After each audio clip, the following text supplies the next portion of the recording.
Imagine this. It is August 28, 1963, and you are standing amongst a large crowd gathered in Washington, D.C. for the March on Washington. Excited and fired up to hear Dr. Martin Luther King Jr. give his life-changing and now famous I Have a Dream speech. A speech that would have filled us up with immense hope for justice and a vision towards equality and prosperity for all as we heard the speech.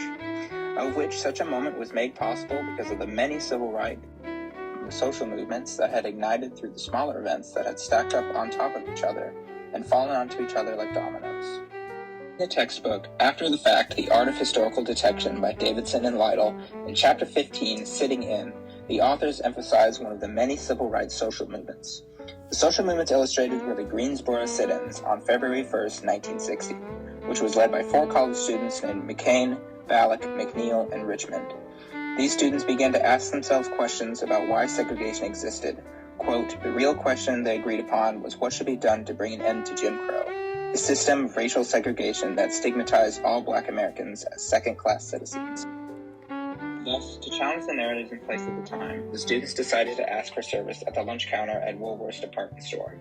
While African Americans were allowed to shop there, quote, despite the landmark 1954 Supreme Court ruling in Brown v. Board of Education of Topeka, which rejected the notion of separate but equal facilities, and even after the court explicitly addressed busing in 1956, affirming Martin Luther King Jr.'s bus boycott in Montgomery, Alabama, African Americans were not allowed to eat at the long stainless steel lunch counter with cushioned stool.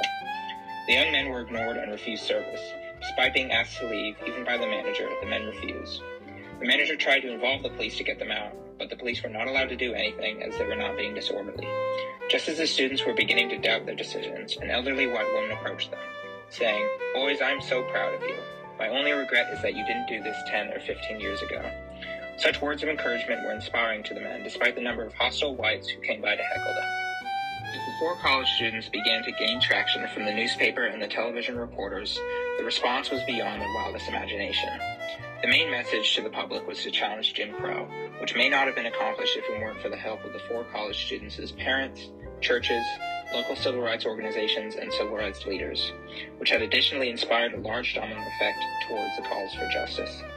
For instance, in February alone, students held sit-ins at the lunch counters in 11 cities in North Carolina, 3 in Florida, 2 in Tennessee, 1 in Kentucky, and 1 in Maryland, which had additionally expanded more along the United States over time. Students especially began to participate in civil rights organizations, such as the Student Nonviolence Coordination Committee, as they contributed to the Freedom Rides in 1961, James Meredith's integration of Mississippi in 1962, student voter registration during the Freedom of Summer in 1964, and the rise of the Black Power movement. As the movement began to emerge increasingly, the civil rights movement sparked new energy and gave urgency that culminated first in major civil rights legislation.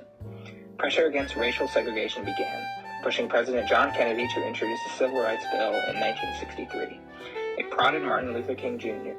to organize the March on Washington that same year, and Lyndon Johnson to pass the Civil Rights Act in 1964 and the Voting Rights Act in 1965, which were major achievements resulting from the civil rights movement, outlawing racial segregation in schools, public places, and places of employment, through the Civil Rights Act of 1964 and removing barriers like listening tests and poll taxes, giving African Americans the right to vote. Ultimately, taking multiple steps towards progress in society is important. Overall, the civil rights movement shown in the chapter demonstrated that progress can be made possible with awareness of the problem and courage. Similar to the experience the Greensboro 4 had gone through, the actions the students took to become aware of the unfair Jim Crow laws and build the courage to partake in the domino effect the Greensboro sit-ins had. In this very moment, we as a whole can partake on small, everyday actions that could contribute to making a better society in today's day and age, maybe through the actions of being mindful when making certain comments, especially as society has a normalized dialogue that includes the use of microaggressions. Additionally, being mindful about the way we speak to people from diverse cultural backgrounds. It is important we all try to become more open-minded people, allowing us to think before we speak, as such small everyday actions could contribute to the making of a better society, which may pave the way to prevent the normalization of microaggressions and systemic racism. Simple questions such as, where are you from?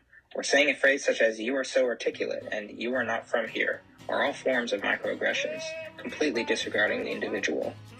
These can be avoided through educating ourselves on the vast variety of cultures and backgrounds. In conclusion, to anyone who segregates individuals who are different from them, or treat people based on how they look, act, speak, dress, where they were born, or how much they make, I encourage you not to take the civil rights movement with a grain of salt, especially considering how much behavior demonstrated in the past can cause segregation and a divide amongst communities. Learning from history means understanding that every person is different, meaning we must treat others the way we would like to be treated, rather than treating your one neighbor or classmate with disrespect because of a personal difference between you and them. Thus, we encourage you all to stand against unfair treatment and comments made intended to hurt others, as remembering small everyday actions such as being kind, inclusive, open-minded, and educated takes a role in the changing and creation of a stronger society.